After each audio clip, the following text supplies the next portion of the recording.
Welcome back to the farm for another project. This is your first time. I hope you enjoy. So we're going to be working on today is a couple of multi-layered carves. I've never done them out of MDF, but that's what we're going to give it a shot because I want to try to add a lot of different colors and stuff to this carve. So let's head inside the shop and let's get the machine started.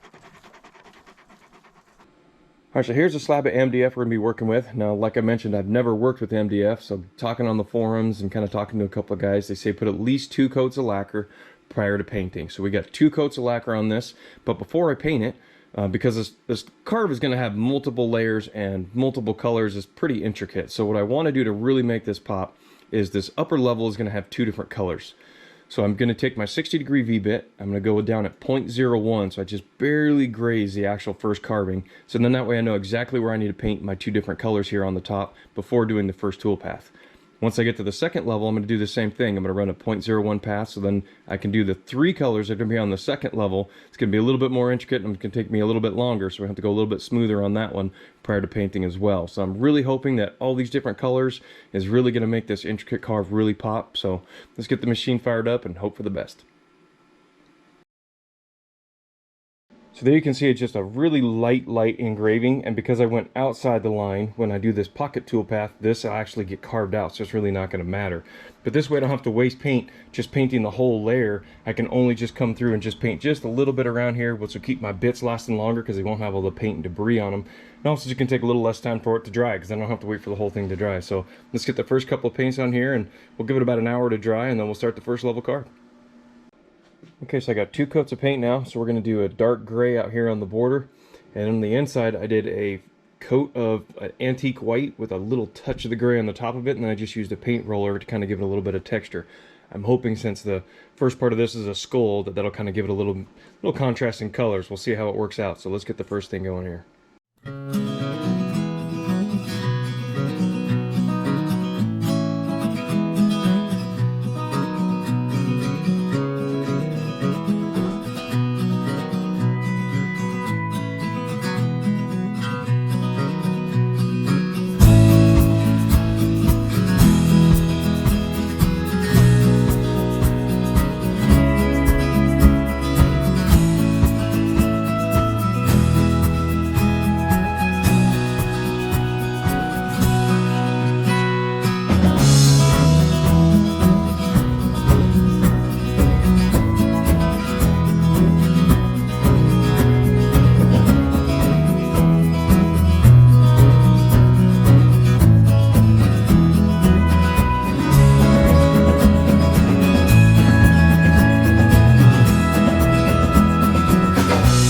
So we got the first level of paint all dry, everything's ready to go. So now we're moving towards the second level of the carve here.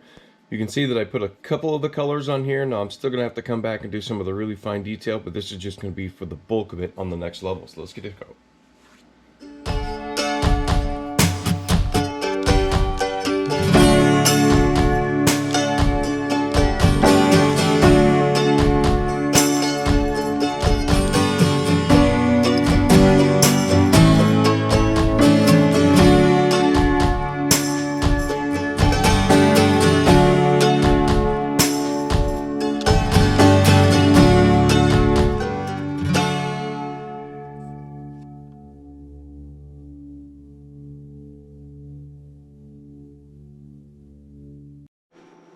All right, we are coming down to the last couple of things here. We're just going to add a little bit of detail. So now we have our 30-degree 1/8 V-bit, a really fine bit.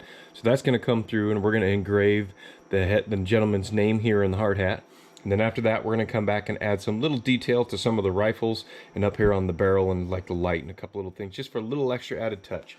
And then after that, we're going to cut this thing out, and then we've actually decided we're going to go ahead and we're going to do a really light epoxy pour in the eyes and the nose on the skull as well. So let's go ahead and get this thing going.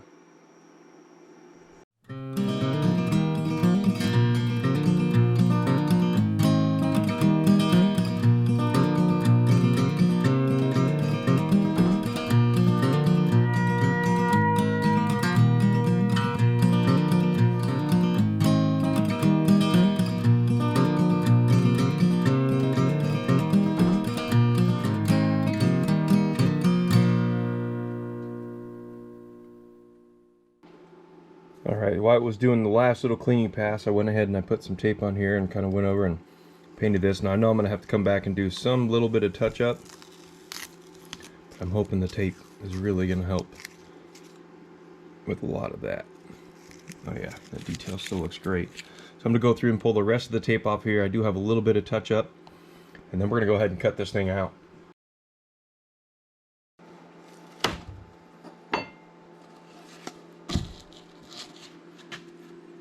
There we are. So now I'm going to go do the last little bit of touch-up detail with the paint right here, and then we're going to get some epoxy poured in the face, and we'll get a couple of coats of clear coat on it, and that'll be all done and ready to go. Alright, so what I did is I mixed up our red epoxy, and I put it in this little tiny dropper bottle, so that way it'll be a lot easier and be a little bit more direct on where I can get it to go here.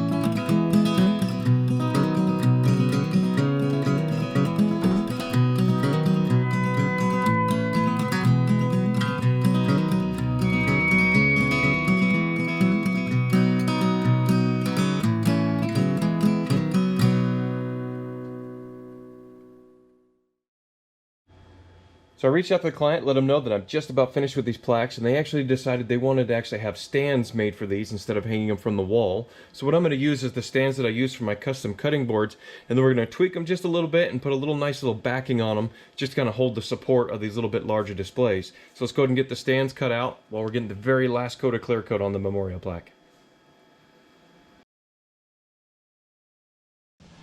So there's a couple of stands. So let's kind of see how the plaque fits on it here.